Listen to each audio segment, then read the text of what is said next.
This episode of the Dan Le Batard Show with Stu Gatz is presented by Venmo. Roy has a stat of the day to get to in a moment. Please put it on the poll. Have you ever called someone a slap dick at Le Batard Show? Have the rest of you seen or heard this video of a Buffalo Sabres broadcaster being hit by a puck? I'm always, in hockey, floored when anyone gets hit in the face with a puck. I would be very scared of the puck. The puck is... I don't know whether it's underestimated in hockey because hockey players are so tough, but to get in the way of a slap shot is an act of bravery every last time. And this announcer is hit by a puck that's just ending up in the crowd. Let's hear what that sounds like when that happens. The puck is dropped and it's 4-0. The opening period, and Razor just took another one. And that was a rocket. Doctors checking Razor out very quickly. That was close to the eye. Kevin James got hit right in the forehead, and when that happened, you can all understand, whether you're broadcasting or not, the reflex, like a doctor hitting you on the knee and making it kick out, is going to be to say the F word. It's not even another word. The opening period. Even if you're not a cursor, even if you're someone who never curses, if a hockey puck hits you in the face, that's how that's going to go. If you're in church, if you're on the broadcast, yes, if you're at a funeral, any place that happens, it doesn't matter whether you're supposed to be appropriate or not. The opening period. It's Rob Ray that got hit in the face, not Kevin James. It wasn't Kevin James? No. Rob The Ray, opening period. tough son of a gun when he was playing. Sixth all-time in penalty minutes. All that from fighting majors. But that you guys all understand. Fighting majors. Forgetting that you're on the broadcast and just cursing. In fact, we'll all allow it, no? Yeah, you have to. The opening period. Thank you, Billy, for the support. I appreciate the no there. As an in-game broadcaster, I can tell you there's a certain level of professionalism that you have to compose yourself with in said position. You know what I mean? I would never say the F word during a live broadcast. But, here rules are a little loosey-goosey, and we're on the DKN and the podcast, and we just throw around some curses on the max, et cetera, et cetera. All right. Since the rules are a little bit loosey-goosey. You said the F word today. Not on a broadcast, though. Didn't you? Sporting event. Didn't you get dumped during one of our Marlins broadcasts? Didn't you say something? I said hell. Yeah. And that was a curse. Like, come on. Hell? Get the hell out of here with that. Hell was a curse. They dumped me. That was crazy behavior. I try when I get in broadcaster mode to change my entire lifestyle and not curse at any aspect of my life. I understand, but if you get hit in the face with a hockey puck, my entire point is that whatever your rules are, whatever your plan is, the hockey puck to the face is going to alter that plan. Good one's duck. I actually have here Billy cursing on the broadcast. We should get through the Trevor Rogers stuff early, though, because he's probably only going to go 4, right? Well, last time he went 4. It would be really good if he went maybe 5. That damn Jordan Walker wasn't fouling off so many pitches, Did you just swear on the air? Wow. Oh, can I not say that? No. Let's refrain. Might have to hit the dump button back in the station, It was folks. damn not Swing of the hell, line. but they didn't catch him because Billy's an unruly loose cannon. You can catch him on FIU Baseball, ESPN Plus. Saturday, Friday. That was a star-making broadcast. Billy is now on the FIU baseball broadcast, and Kyle Seeloff is now the television voice. I think of the that about Mighty Marlins. Sports Bang sometimes, to be honest with you. Like, I look around at who was on Sports Bang with us back in the day. Stu Gatz, Goldie, Amber. We had a who's who. Bryant McFadden was on there. Joy was on there. Like, we had everybody on the show locally. Bree Beauty. Oh, yeah, Bree Beauty was on there performing. She was obviously one of Brian McKinney's artists, but they had a falling out. And I don't think he represents her anymore in the musical front. She performed our only performance on Can you guys Saturday please? morning Do you guys sports have channel. any? Do you guys have any sound when Stu Greg Gatz Cote. on Saturday morning Looney Tunes television? time. When Stu Gatz on We were Saturday at 11, a little later. When Stu Gatz on Saturday morning television, Sports Bang, commercial content, had Bryant McKinney, the famed left tackle, who had a music production team and decided that Bree Beauty was going to play on Saturday morning. All of a sudden, Stu Gatz and Billy got bullied by the musical act, and next thing you know, Sports Bang has a musical act out of nowhere because Billy couldn't say no, basically, to Bryant McKinney. Hold on a second. What am I supposed to do in a situation? Because I was in a control room, and by the time I'm called over to come in from said control room to have a conversation, this conversation has clearly been had multiple times, and the decision was made like, so Billy, Bree's going to perform for us at the end of the show. I think it's going to be awesome. And I was like, okay. Yeah, Billy. Do we have an extra chair? Billy, the control room would seem to be a place where you would be able to exhibit control. No, because they'd have these conversations off mic in the studio, so I wasn't there to kind of you're the producer handle of the the situation. show. Yeah, but I was in the control room. Imagine. It's like saying Lewis can control what we're doing here. I mean, you've stood next to Bryant McKinney. The guy's a mountain. Thank you. How do you say no to that guy? That wasn't even my favorite Bryant McKinney story from Sports Bang off air. My favorite one was during Bullygate. We had him in studio, and we're like, so, Bryant, they found your guy's journal, and they've released photos of the journal. He's like, they found that, and then just started laughing, and I was like, okay, guess we're not going to cover this seriously. Moving on. Not journalism, its highest standard with... Well, I mean, it was, come on, Saturday morning. We were the lead into, I don't even... Exactly right. Our demo, by the way, when I would look at the ratings, dude, we killed it in women's 60+. Like, killed it. That was our demo. Can you explain to me, because I really do want to relive this entire time with you, do you believe we can do an oral history on Sports Bang that's as long as... No, it's too traumatic. Can someone tell me whether or not I was ever on Sports Bang? You were. Because I don't remember. I think at least twice, maybe. We have you down as a 3. Yeah. Okay. You were a 3. Mike was on it. Thank Mike you. hosted a couple times, I think. Wow. Twice, okay. maybe.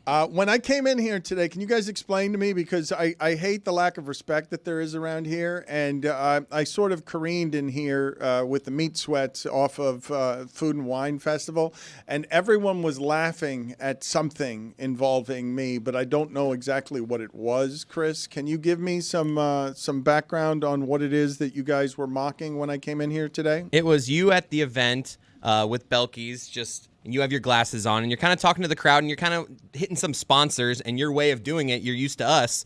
You wanted to get a chant going, and you got help from about one guy. It's a nice crowd here, big turnout, but not everyone bought into the cheer, so let's relive this video.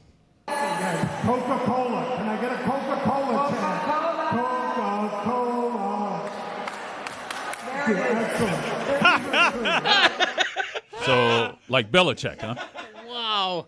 No days off. Why are you wearing sunglasses? It's a good question, Billy. Thank you Brighten for the tent. Is that thank you. Belky Snare of Deco Drive? Dude, I felt bad for Dan because I heard her intro him as, he's the sports guy. And I was like, oh, Belky's. You can hear Dan sweat in that video. So thank you for asking the question, because it's funny. I'm driving there, and my wife says, and it's rare for me to feel quite this old. It did happen one time at a stoplight when there was an accident near me, and a guy tried to hit and run, and Valerie's like, step on and get him, and I just like go through the traffic light at 14 miles an hour. I'm not going fast enough. I'm like, oh my God, I'm my grandfather. This particular thing, Valerie says to me as we're going in, did you bring your glasses? Because the only instruction that I got was to bring my glasses, and I had not brought my glasses. And as soon as they hand me the copy as to what the only thing I have to do there is, which is just be there to say Coca-Cola and get off the stage. Like it's what You did it. Yeah, but I'm putting on sunglasses. I look like a jackass, and I tried to get a chant going. I can't tell you're reading. The glasses did a lot of work there. But I felt like an for wearing sunglasses while doing this in like an airplane hangar at 7 o'clock at night. Let's relive it. Coca-Cola. Can I get a Coca-Cola chant? Coca-Cola. Didn't feel like a sellout there at all. Just going up there reading Dorothy sponsors. Boyd. How is it to feel that a chant you tried to start Well, just I fell think I flat tried immediately? right after that. I think I went to another spot. You guys didn't even air the part that was the most embarrassing there, which is I went to another sponsor after that was more syllables than that, and then I got the chant like the wrong cadence on it because I needed it to just be Coca-Cola, but the next one had too many syllables in it. How about that one guy, though? Good on that one guy. Thank you for the support. But Wait, you did that twice? Like after? Food and spices. Well, Goya. I did. I say Goya, Was it Aquafina you screwed up or something? I say Goya, you say foods, Goya. See, that would have been great. I could have had a whole team of people there. I'm here for you, Dan. Is that Rick Barnes? Nobody told me Rick Barnes was coming on. It's delightful to see Rick Barnes. Let me talk to Rick Barnes here for a second. Rick Barnes has been doing this for about 40 years, kicking ass. His team is in the top 10 again, as it almost always is. And thank you, Rick, for joining us. Tennessee is 22-5 on the season. Is coming off a victory at Texas A&M. And I'm just curious, before we get started here, Coach, what kind of appetite do you have for this particular give and take where you have to come on here and sell your basketball team after 38 years and say all the things about that maybe are boring to you, that you'd rather be at practice and not talking to media members about? Well, you're right on it. I'd rather be in practice. You really are. I'd rather be in. I would much rather do that. But, as we owe it to the program, and we owe it to our fans to get out there and talk about our program. And we're proud of what we've been able to do here the last 10 years. But this time of year, you do get so focused in on your team, and from game to game how hard this league is. I mean, it's ridiculous what this league has become this year. But it is what it is, and you've got to be ready to play. Our preparation, as soon as I get done with you, we'll go in and start our film session for today, and then get ready for LSU. Then we got a late game there tomorrow night, which it's tough when you play those 9:00 games on the road, but it is what it is. And then we come back, and we were supposed to play Alabama at 12 o'clock on Saturday, but they moved that back to 4. So whatever comes your way this time of year, you just have to do it. Is there a correct way for me to do this in order to make this more fun for you than the average interview? What is the thing? What are the topics that I need to bring up that would be in the Barnes wheelhouse? Because he doesn't want to talk about that much about Tennessee basketball. He wants to talk about the delicious yogurt that he was having right before he came on here, because he's all about fuel efficiencies when it comes to making juggernauts.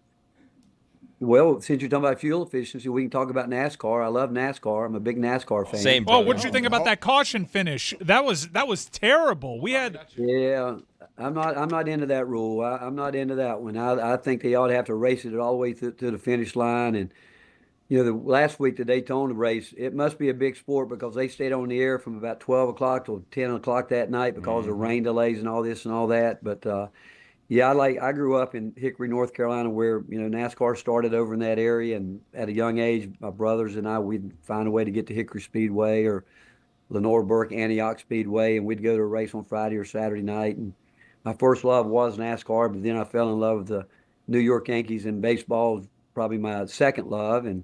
But I don't mind talking about basketball because it's changed so much in my over 40 years in the business. And no, you opened the NASCAR door now, my friend. Now we're talking NASCAR. You did, but also you mentioned that you're a Yankee fan, so I would love your opinion on the policy reversal from the New York Yankees that well-groomed beards are now allowed. Well, I haven't kept up with anything other than when I talk about the Yankees, I'm talking about 1963, 64. Good old days. There you go. They have Paul Goldschmidt now. That's because you know what? To be honest with you, there's only three TV stations on TV at the time, and for whatever reason, the Yankees were on every Saturday and playing somebody. But I was Coach Knight gave me a book one time because he was an avid reader, and one of the books he gave me, he thought it was one of the greatest sport books he said ever read, was The Summer of '49. Talking about the rivalry with the Red Sox and the Yankees. And I would recommend anybody that loves sports and wants to get a history of announcers and everybody in the game, that is a incredible book to read by David Halberstam, The Summer of '49. It is. Halberstam, a great author. What would you regard as the greatest of the sports things that you have read? I am assuming that you're always looking for whether it's leadership help or self-help on how it is to get better at this. I imagine you're always searching. Well, I go back when I first got into coaching, I knew really when I was in college, I wanted to be a coach, and I played for a really good basketball coach by the name of Bob Hodges, who still is East Carolina's all-time leading scorer. And he made us put together a coaching book. And so back then, the coaches I really dove into trying to learn everything about was Vince Lombardi. And then from there, obviously Coach Wooden was in his prime at that point in time, Dean Smith, Bob Knight. Those were the guys that I really, anything and everything I could get my hands on, I wanted to learn about them and study them. And I'll be very honest with you, every game that I have coached, I have used something from Coach Knight and Coach Smith. Every game. We went when we went to A&M. We actually did some things that we hadn't done all year that Coach Knight would have been very proud of. Because when he retired, he called me one time and he said, you need to come out here to Lubbock and let me teach you how to coach basketball. That's what he said to me. And he said offensive basketball. And so I went out, spent a day with him, and we had a wonderful time. And he's just so passionate about what he believed in, and that's what made it work, obviously. And it was as hard to guard as anything. We'd go into every game against him thinking that we were this great man-to-man team, and after 2 minutes, we'd end up going zone because we couldn't guard him. And to be honest, we had better players at every position, but he made every game so competitive. And then Coach Smith, when I was in college, I had to do a coaching book, and everything I did in that book was based on what I could find about what Coach Smith, being from North Carolina, going to school in North Carolina. We have some special situations that we used. And then when I got into coaching, I learned so much from going around with the best high school coaches, Morgan Wooten, Joe Gallagher, Stu Vetter, some coaches that were just great high school coaches that you could learn from.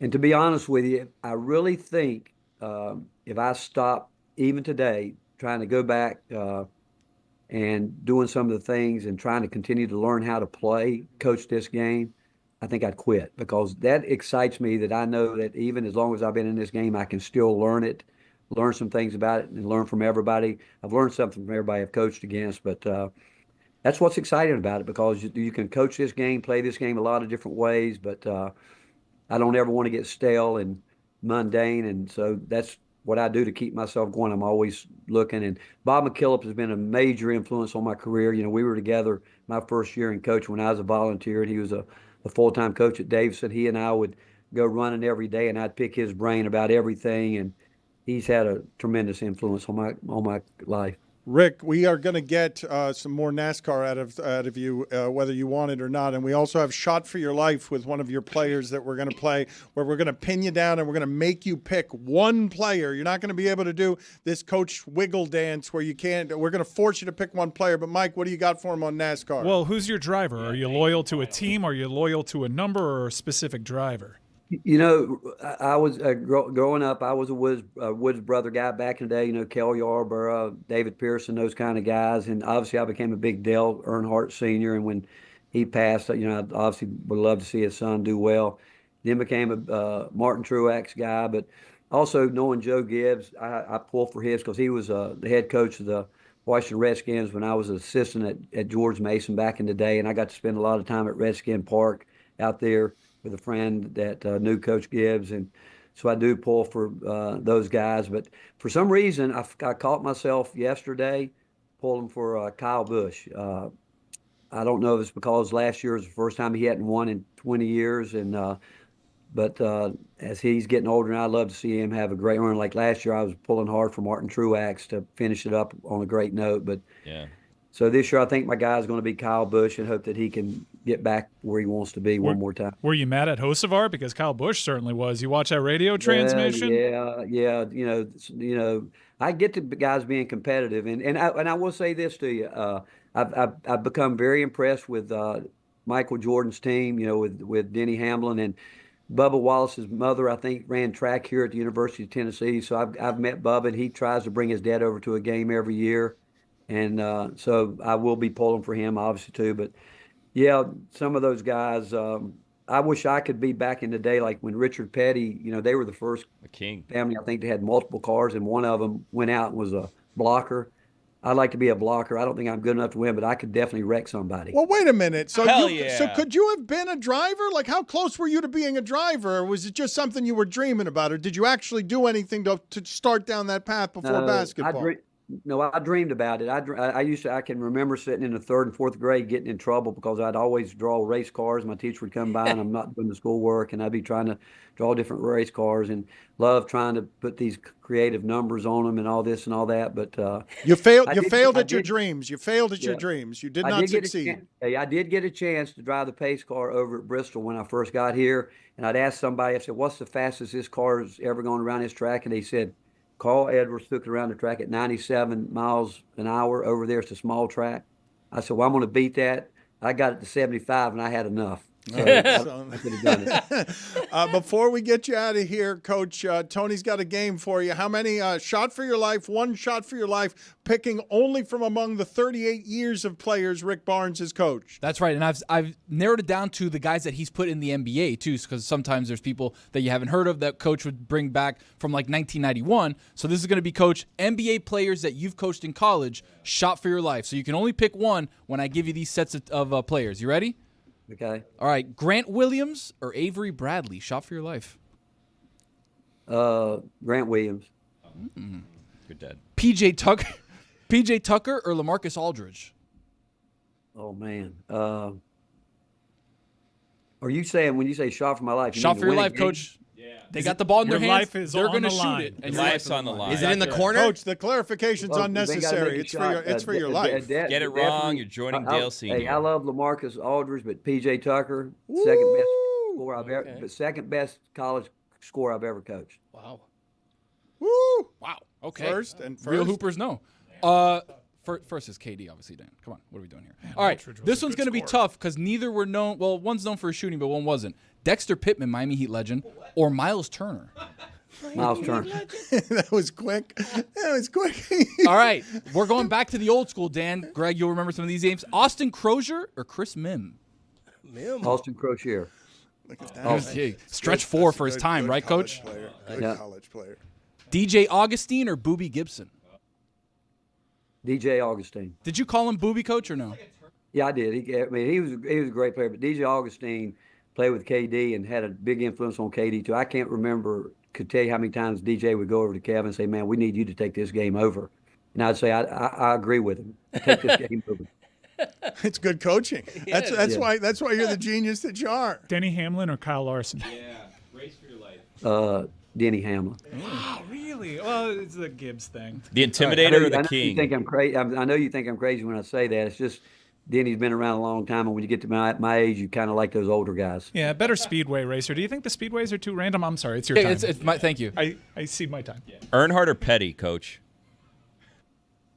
Well, you know what? I have to tell you this story. I was at Providence. Do we have time for me to tell you a story? Yes. For a NASCAR Let's story? go. Absolutely. Well, here's what happens. I'm at Providence College, and I've taken the Clemson job, and I get a call one day from a guy from the Providence Journal. He says, "I'm going to ask you a quick question, kind of what you did right there, and say you can't think about it. You got to be spontaneous." He said, "If you could have dinner with any two people, who would it be?" And I said, "Billy Graham, Richard Petty." Because when I was growing up in the state of North Carolina, Billy Graham, the great evangelist, I mean, everybody knew him around the world, telling everybody about Jesus Christ. And then Richard Petty was the king, right? So there was Christ, and time then there goes was the on, king. I get a call. I get a call from a guy, and he says, "Would you really like to meet Billy Graham?" And I said, "Yeah." So he's going to be in Boston at a function up there. You and your wife can come up. So we drove up there and went to a ballroom, and I didn't know how many people was going to be there. It just happened to be about 5,000 people, but they took me over to meet him, and he was in his 70s and wanting really as healthy as you know. He was getting older, but when he went up on the stage, I mean, I've never seen a guy transform himself and start talking about Jesus. And then 2 years later, I get a chance. I'm at a speedway, and the year we went to the Final Four, and Dale Jarrett, who I grew up with, and Dale's racing on NASCAR, you know, his family, and Dale invites me to the race up in Texas, and I go up there, and as we're getting ready to leave, Dale's brother is hustling us out so we can get on a helicopter to get over to the airport to get out. And I see Richard Petty standing by himself, and I go over, and I say, "I got to meet the king." I say, "I grew up really loving this guy." So I walk over there. He's eating an apple, and I'm telling him this story about Red or green, yeah. I'm telling Richard about it, and he looked at me and he said, "Richard Petty, Billy Graham," he said, "we're a long way apart, man." But he said, "I appreciate that." And but I did get a chance to meet him, and obviously growing up, I don't know why I wasn't a big Richard Petty fan growing up, but for some reason I loved Dale Earnhardt, and obviously like everyone involved with NASCAR, it was a sad day when he lost his life. But I admire watching Richard Petty still doing what he's doing, going to the track and doing what he does. Rick, he was wearing the cowboy hat, obviously, when you saw him. We're going to get you on to recap Talladega, but ask him one last question before we get out of here. Toughest for last, Coach. TJ Ford or Kevin Durant? No, come on. I tell you what, you're gonna have to hang me because I'm not gonna pick between those two. Oh, you got to pick one, Hey, Coach. You got to pick one. those Shot two for your life, Coach. guys- Forget how bad Okay, TJ was. in I'll- college. Why would we hang you? Well, because you know what? TJ Ford taught me a lot about Excessive. college basketball and coaching a great player. And then Kevin Durant, because of what TJ taught me when KD came in, I said, hey, man, you're going to be who you are, do what you do, because TJ Ford won 77 straight games. And one of the greatest stories in my coaching career, we're playing Oklahoma the year that Kansas, us, and Oklahoma are 1, 2, 3. We all get a number 1 seed, and we're at senior night up at Norman, and Kelvin's the coach, and we'd had some epic battles. And I get mad at Brian Boddicker. He gave up 3 straight offensive rebounds, and I called timeout. And this is when I was really emotional, and I reamed Brian Boddicker and say, hey, man, you are done. I'm not going to play any more the rest of tonight. And he goes over. I put him on the bench, and they're up 11 points. And I'm walking to the bench, and TJ walks up behind me, puts his arm around me, said, Coach, what are you thinking right now? And I said, I think we're getting our butt kicked. And he said, do you want to win? I said, I want to win. He said, well, for us to win, you had to put Brian Boddicker back in the game. I said, TJ, you heard what I just told Brian. I told him I'm not going to play him anymore tonight. And he looked me dead in the eye and he said, Coach, you don't want to win then. So I walked right down to the bench and I said, Brian, I'm going to give you one more chance. Whoa. And he goes in the game, and this is a true story. In 45 seconds, he hit 3 straight threes. And we end up coming back winning the game. And when I'm walking off the court, TJ came up and he hit me so hard on the butt and looked at me and he said, you're a heck of a coach. And I wanted to hit him because he hit me so hard. I didn't know who it was. And so I learned right then and there, more than ever, when you got a guy like him, and then when Kevin came in, all I ever told Kevin Durant, we're going to help you get better at what you do, but you got to be who you are. And obviously, if you told me Kevin's going to be a Hall of Famer, I wish TJ's career could have gone different for him, but he had that neck problem.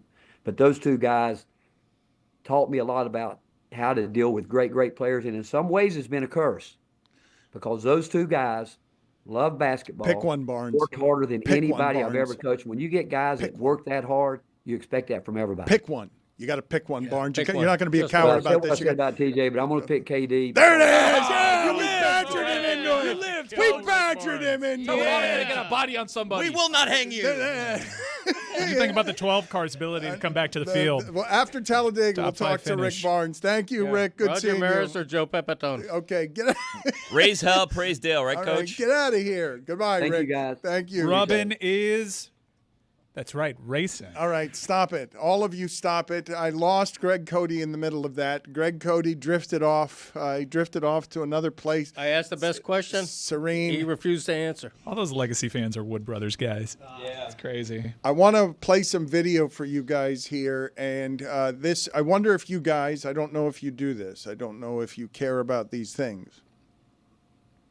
Almost every time that I see one of these videos where someone's getting into the Hall of Fame and they're surprising a Hall of Famer, and you get to see the genuine emotion of somebody that you may not have seen before. Let's play this Patrick Willis video of Patrick Willis is a very feared man. He was also not somebody, you're breathing during the Rick Barnes been interview. wild. Your nostrils, like I've heard your breathing all show today, and your nostrils are substantive in the amount of air that they're sucking. I lead the league in nostrils. This is kind of on Roy and I because my dad for weeks now, he's had his mic way too far away. So today we gave him a big speech of like, please adjust the mic so you don't have to lean your head down. So I think the mic is just closer today, but it is so annoying. Have you not noticed? I saw Chris was telling you. Chris was making hand signals toward his nostrils, trying to get your nostrils away from the microphone. It really made me feel like I was at the height of entertainment, like that I was really doing something important in show business. You lead the league in nostrils, huh? Yes, ma'am. The Cote man. Yes, Ma'am. I got my mom's nose, but yeah, my dad and Wild Bill. He's running out of You do gas. have your mom's Look, nose. I do. All right, Yeah. listen. He's running out of gas because I'm going to just be honest, okay? Rick Barnes took it out of Cote. Come on. He was electric. I thought Rick Barnes was good. Yeah. I'm not saying he wasn't good. I'm saying that you got tired listening to him. I'm not saying He's saying he you wasn't weren't. good. I ordered the summer of 49. That was incredible. No, it was really good. It was the little learning tree with Rick Barnes. Let's PJ Tucker, the second best That was scorer. pretty good. I mean, Yes. you put him in the Come on. corner.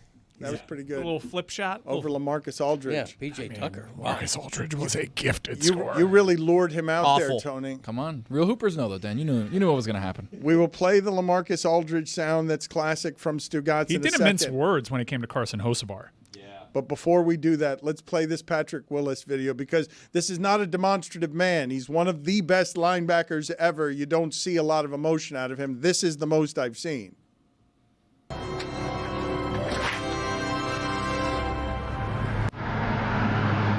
No way.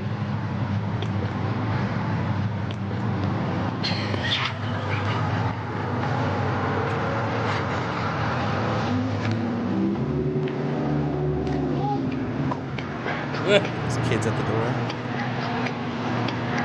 Go get your dad, he said. Good play-by-play. That's a family running out of the house. It's children running out of the house. Mom sent the kids out. I'm sure he has no idea anything's happening right now. Yeah. She's covering his eyes, Yes, walking to Patrick the Willis front is door. being brought out with Could be his dinner. sugar. Nope.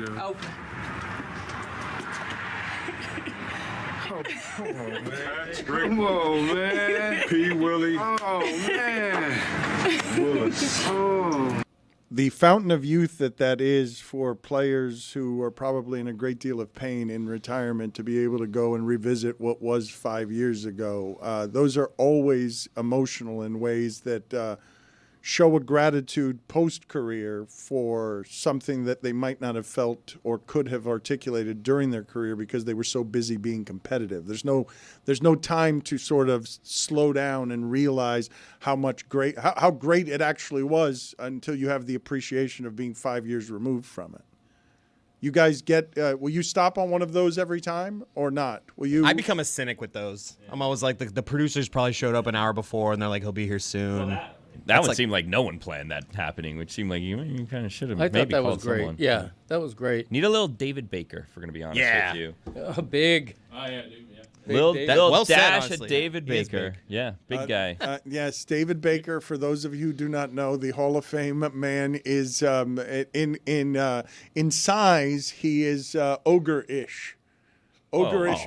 Well, I don't know how else to say it. You guys say David Baker and nobody knows what you're talking about. I'm talking about a substantive man, a man who fills out the jacket, a man that when he arrives to welcome you into the Hall of Fame is the size that human being should be. I just found a photo of him where a construction helmet doesn't fit his head, which I'm going to send over to There video he so is. you can see. Yes, Yeah, he's a big guy. Like John Taffer, if you just inflated him a great deal. Yes, that's a good call, yes. Dan. But he has the face of John In Chow. Taffer. Yes, In Chow John Taffer. Emerald Lagasse. He also sounds like he looks. That helmet's Flawless doing construction nothing, right? His head, That's protecting a beam or whatever falls. his head is protecting the helmet. Yeah. That helmet is so small on his head. Like a thimble. That is a construction helmet. His ear is the size of the helmet. Now, wait a minute. I know that I'm not being fair, right, just, honorable in any way when I call him the consistency of an ogre. But how else would you say it? Like if Shrek and Richard Kind had a baby. Yeah. What I told him is he's welcome right up until the last moment. He does sound like he Well, he doesn't sound like Richard Kind. No. But that is such a great call by you. If they can get a picture of Richard Kind, can you get for me before you do that, though, the famous Stugotz sound of LaMarcus Aldridge? Because at some point, I hope to have top 100 show moments. At some point in our history. Like the Greg Cote show. You're stealing my material. At some point in our history, I would like to have the show moments that are most memorable. Give him the Rick Barnes interview a 5. Yeah. I had a 3. I got a 1. I believe that Stugotz taking out LaMarcus Aldridge for being a choker in a game that LaMarcus Aldridge won is one of the best sounds Stugotz has ever produced. LaMarcus Aldridge. Awful. I mean. No, he's an embarrassment, man. I'm telling you, Greg Popovich is going to get rid of that guy in the offseason. He was an embarrassment last night. He is so out of shape. There are so many times where the Rockets were playing 5-on-4 on offense because LaMarcus Aldridge was walking back on defense. He's bad. He's not a good player. I don't know what happened to him because when he was in Portland, he was fantastic. He is not good, Dan. He cost them the game last night. Although they won the game. But had they lost, I'm telling you, it would have been on LaMarcus Aldridge. And the only reason it's not is because they won the game. Otherwise, San Antonio would be crushing him today. I'm still going to crush him even though they won. Let's do stat of the day. Start of the day, start of the day. It is your start of the day. Start of the day, start of the day. It is your start of the day.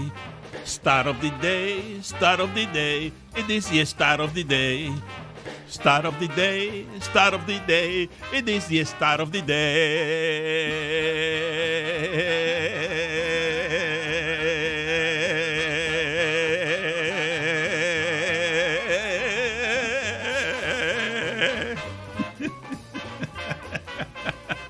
Stat of the day is presented by Miller Lite.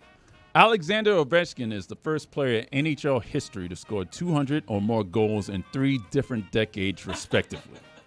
He scored 245 in the 2000s, 437 in the 2010s, and 200 in the 2020s. How are we going to revisit this particular time of science in sports when an Ovechkin can have 3 goals last time he played and be, what is he, 12 away now from what was supposed 13. to be an unbreakable record? I'm usually with you there. We can have that discussion with LeBron. Have you seen what Alexander Ovechkin looks like? Like, this is like the first offseason that I've actually seen him like try to get in shape. This is not a guy that's aged in terms of like physically with grace. Looks like the Cookie Monster.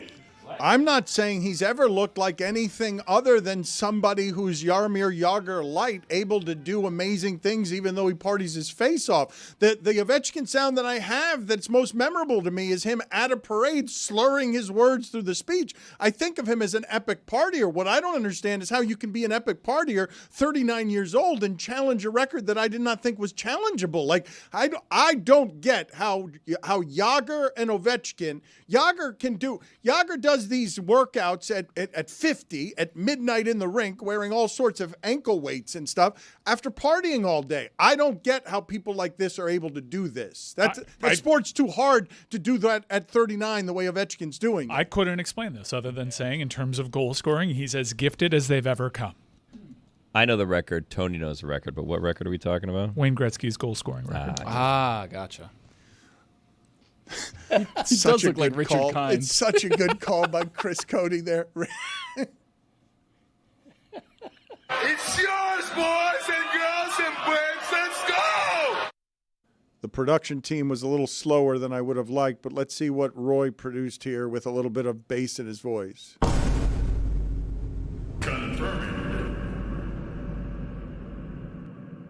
Not sure if it's any better. Now that's a trail. I like Ethan's better, I think.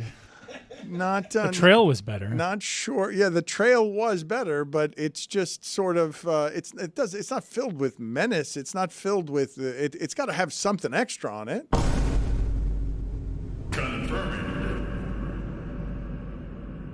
think he came in too late. Put it against Ethan's. Put it against Ethan's. Confirming. That good. That one's good. It just needs a trail. Good. I think Ethan's is better. Take the trail from the last one. I tried. All right. Keep working on it. Damn. Confirming. Juju Gotti is with us back, here. Can you overlay them and have them say it at the same time? Yes, just both of them together. Do all of the magic that you can make here with all of your executive producing tapestry that you're able to make as the maker of Sleep Farter, the original classic that started the show today. Confirming. So you drag it a little to the right. Yeah, you drag it a little to the right. At the same time, like the Coca-Cola. Yeah, put it like right there. Yeah, right there. That's good. There we go. Maybe a little bit over to the left. No pressure. Confirming. See? I didn't even. Yeah. You got to sounded like one person. Coca-Cola. Juju, what do you have for us today? I was shocked to hear Greg Cote go after Gary Furman for as long as he did. Bag. We have welcomed. Not the bag. It's not the bag. What are your thoughts on today's show, Juju? Bro, today was a funny ass show, bro. The whole show straight through.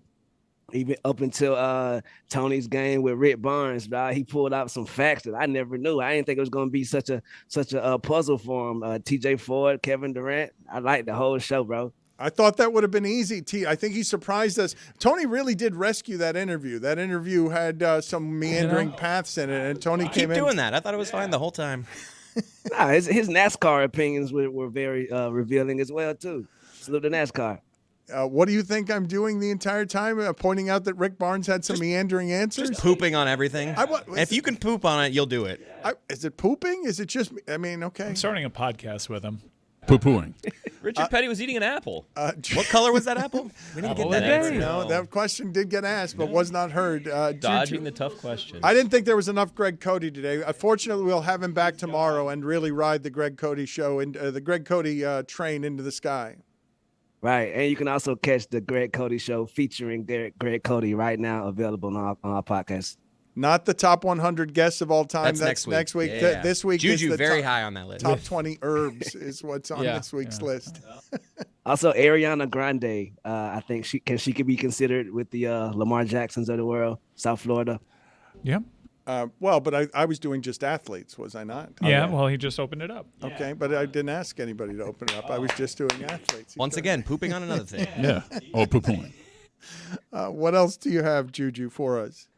The beers. I think Brother Hal, bro, I think it was a little more like step forward progressive than y'all giving him credit for. I know it don't take too much of his time and courage, but I seen my brother Chris Cote without the beard in Utah. You don't want that. Nobody wants that. Nobody wants that. God, I hate that picture. Right. If he chose between Cincinnati Reds and the Yankees during Utah, I think he would go to Cincinnati, in my opinion. Let's play again. Hal Steinbrenner, sort of scared. Like, delete that picture. Daring to go where this picture.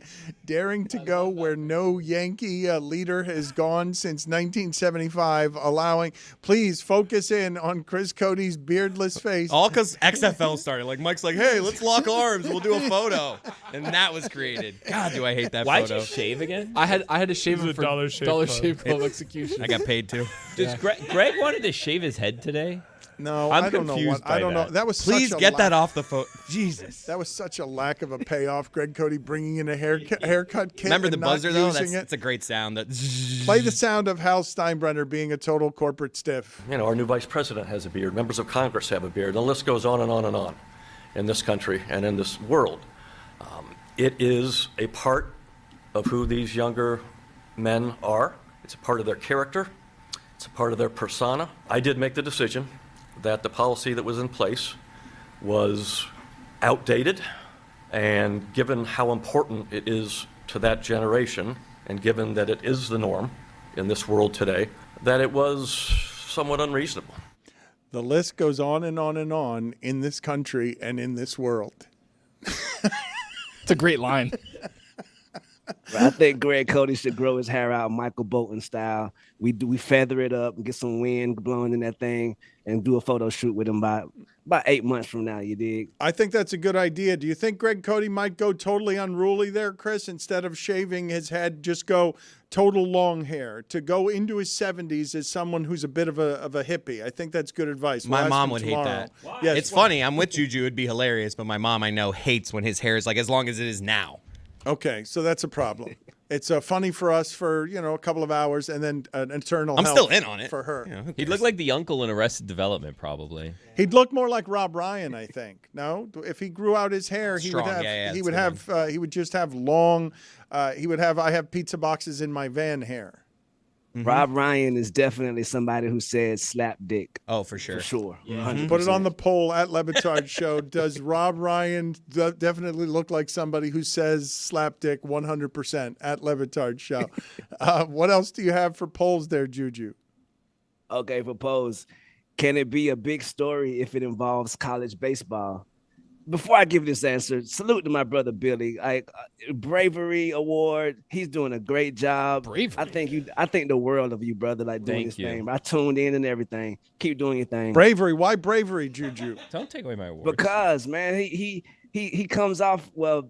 Me knowing Billy, he's not necessarily the most talkative person. You dig it? And so in those roles, he becomes the kind of the funny guy. You dig it? So I think that he just assumed that role very well. He's a showman. Man. I think, yeah, man, he's a good job. I think I would love to see him try his hand at stand-up comedy for real. But neither here nor there. Do you think his fellow broadcasters though understand what he's doing, or do they respect Calling a game? Do they respect too much the craft? Tony, you think he's bothering his fellow broadcasters? I don't think he's bothering him, the fellow broadcasters. I think Billy is doing his own show in lieu of their show that he thinks is boring because he's like, I like baseball, but I don't want to call the game. I'm not Mr. Here. Oh, what an inside strike there with a two-seam fastball. I'm calling he it wants to as talk about I see it. Picasso. I'm calling it He's as I not see it. Alex Solana. Let's just be honest. Alex is going to talk to you about the 12-6 curve, okay, breaking the batter up, high cheese. What? Okay? That's what Alex I Solana's love Tony talking trying about. to do baseball terms. Breaking the batter up. Breaking the batter up. 12-6 curveball. Yeah. I was proud of him. What's wrong with that? 12-2-6. Breaking the batter No, up it's not a is 2-6. What are we talking about? 12-2-6. 12-6 was all he had, and he kind of lost. That's it not. after that. No. What do you mean? Breaking down the batter. Batter's waiting on a fastball, okay? you don't All have of a to- sudden, 12-6 snaps. Yeah. Kind of breaks him up a little bit. He's What like, kind oh, of break what we happened there? talking? The 12-6 one. 12-6, whatever. It's this guy. Dan, I don't know if you- 77% I should be of on the audience. broadcast. 77% of the audience says no, it can't be a big story if it involves college baseball. We didn't talk about it, but secretly, very quietly, ESPN and MLB just decided to part ways after this season because of financials or whatever. Which, I mean, I don't really have that much weight around these parts, but it sounds like MLB needs a broadcasting partner. I feel like Tony is kind of setting a good resume. Maybe me and him knock out the MLB together. We get the rights to MLB games That'll here, be fun. Meadowlark. Maybe we'll just pick like a random day, like, hey, we can get like a Thursday game or whatever. You know what I mean? Then we air like the Thursday games, just one Thursday game a month or week, whatever it is. Me and Tony tour the country calling MLB games together. He does the Dan? play-by-play. I'll do the color. What do you think? Breaking the batter up. Dan? 12-6. That story we didn't talk about it. ESPN and baseball breaking up, and baseball getting out of that contract 3 years early and leaving $550 million on the table suggests that ESPN is going to break Tim Kirkshin's heart and not cover baseball like they used to. What else do we have on the polls here, Juju? I also want to get your thoughts before we get out of here on Luka and LeBron. But what else do we have on the polls? Is over the urinal at Flanagan's the highest journalism standard? 89% of the audience says yes, it is. Tony, that's a killer. We rarely have consensus around here. We all looked at each other like, yeah, dude, that's the highest. Dude, form there's of so many flattery. times where I've been reading like Marlon started P's and C's, and it's Greg Cody's face, and I'm like, nice. I think Okay. that's where my fame resides, right over the urinal or it used to. It doesn't anymore. Not in a long time, It's buddy. faded. Yes, but it's it yellow. was there, which is why I know. Jeremy Adams from Twitter says Tony's repeated use of the word hog made his day. Salute to Jeremy. Congratulations, Tony. Excellent work by you. I do what I can. Does Hal have it going on? Hal Steinbrenner, that is. 53% of the audience says yes, that brother does. We're not making Hals anymore, right? We're not doing babies who are Hals anymore. You can't name a baby. Was that the Hal. origin of that's the first name we did that with on this show, I think. I mean, Hal. Hal, you can't name a baby Hal, right? You've doomed that baby to a lifetime in adulthood that will not be good for that baby. They go by Trey. Have you ever called someone a slapdick? 60% of the audience says no, they have not. I like it as an insult, but I do believe it's a minority insult. I believe I am Very pleased white that, insult, actually, I am man. pleased that poll has supported me. Yes, Untouchable Kaz1 from Twitter says white guys. LOL. And that's the end of his comment. That's it. White guys? Why? Yeah. Oh, with okay. the LOL. All right. I don't know if it's white guys or what's that in reference to? To slapdick. Oh, okay. I'm sorry. So I'm sorry. Okay, but why guys? But it's also white guys. It's both of them, right? Yeah. Also, big salute to Kane's Insight for breaking the news this weekend. You dig it? Got to know. I was locked in as well. How about Gary feel Furman? me? How do you feel about the feud with Gary Furman that Greg Cote escalated into a place that I wasn't expecting? Salute to Gary Furman, but I'm always right with my big dog, Greg Cote. And if Greg Cote says kick rocks, he can kick them down the street. Confirmed. Okay.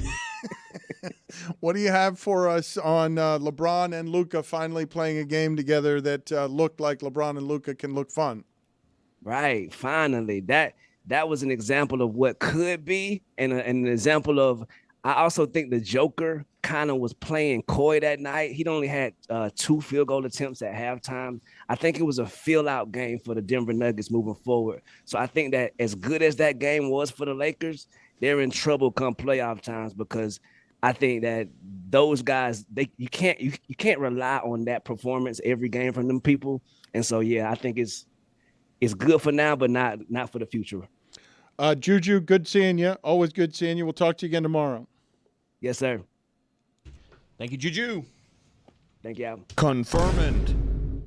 It's the height of winter, but it's also a great time to gather with friends and enjoy some Miller Lite. That's right, Miller Lite has the taste you know you can depend on. No games, no gimmicks, just that beautiful white can and a great tasting beer for people like you and me who love the taste of beer. Because Miller Lite is brewed for taste. It hits different than other light beers, with simple ingredients like malted barley for rich, balanced toffee note flavors and that iconic golden color that we all know and love. And here's the most important part for me. I mean, I like all the things, but 96 calories and just 3.2 carbs per 12 ounces, Miller Time is always a good time. The original light beer since 1975 and still the very best one. Miller Lite, great taste, 96 calories. Go to MillerLite.com/Dan to find delivery options near you, or you can pick up some Miller Lite pretty much anywhere they sell beer. Tastes like Miller Time. Celebrate responsibly. Miller Brewing Company, Milwaukee, Wisconsin, 96 calories and 3.2 carbs per 12 ounces.